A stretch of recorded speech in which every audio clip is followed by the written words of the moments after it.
আপনারা যারা মাথার ঘাম পায়ে ফেলে টাকা ইনকাম করছেন, আপনারা বাংলাদেশে হয়তোবা একটা অ্যাপার্টমেন্ট অথবা একটা জায়গা নেওয়ার স্বপ্ন দেখেন, কিন্তু অনেকেই ভয় পান কোথায় ইনভেস্ট করবেন, আসলেই টাকাটা সঠিকভাবে আপনি ইনভেস্ট করতে পারছেন কিনা, আপনার জমিটা আপনি বুঝে পাবেন কিনা, এটা নিয়ে আসলে কনফিউশন থাকে। দেখেন, আমি এই ভিডিওতে আজকে সেই কনফিউশনটা আপনাদেরকে দূর করে দিব। এই যে জায়গাটা দেখতে পাচ্ছেন খালি জায়গা, এই জায়গাটার উপরে একটা হাসপাতাল হবে।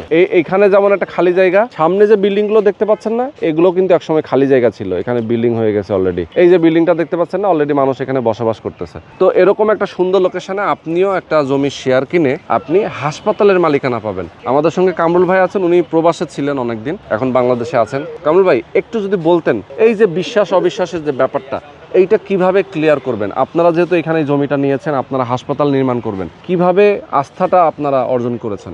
আমরা প্রত্যেকটা প্রবাসীদের বলবো, তাদের পরিবারের লোক যারা জমির দলিল সম্বন্ধে, কাগজ সম্বন্ধে বুঝে, বা তাদের যদি কোনো লয়ার থাকে, তাহলে তারা আমাদের এখান থেকে সমস্ত ডকুমেন্টগুলো নিবে, তারা চেক করাবে, চেক করানোর পরে তারা এই জায়গা থেকে শেয়ার নিবে। ধরেন নেই, তাদের কোনো লয়ার নেই, পরিবারের কোনো মেম্বার নেই, তাহলে কি করবে? তাহলে হচ্ছে আমাদের সে ট্রাস্ট করতে পারে, আমাদের পুরান প্রজেক্টগুলো ভিডিও দেখতে পারে, চাইলে আমরা তাকে লিঙ্ক দিয়ে দিব, আমাদের ইউটিউবের, আমাদের ফেসবুকে সেই লিঙ্ক দেখতে পারে। এবং আমাদের এখানে যে হসপিটালটা হবে সেটা হচ্ছে 15 কাঠায় 12 তলায় হসপিটাল। আমাদের এখানে ইনকামের সোর্সটাও হচ্ছে 4 ভাবে আসবে, একটা রুগী থেকে, একটা ক্যান্টিন থেকে, আমাদের ফার্মেসি থেকে, এবং আমাদের গাড়ি পার্কিং থেকে, এবং অপারেশন থিয়েটার থেকে। যদি আমরা ধরতে যাই তাহলে 5টা। আমাদের পিছনে বড় কোনো হসপিটাল নাই, এটা আমি গত ভিডিওতে বলছি। পিছনে কেরানীগঞ্জ আছে, নবাবগঞ্জ আছে, দোহার আছে, মানে অনেকগুলো থানা আছে, কিন্তু কোনো বড় হসপিটাল নাই। থানাগুলো থেকে লোক যদি বড় হসপিটালে পাঠাতে হয়, ঢাকায় যেতে হয়, কিন্তু আমাদের এখানে যদি হয়, ইনকামের সোর্সটাও ভালো থাকবে। তো মোহাম্মদপুর বাস স্ট্যান্ডের খুব নিকটবর্তী একটা জায়গা এটা, যেহেতু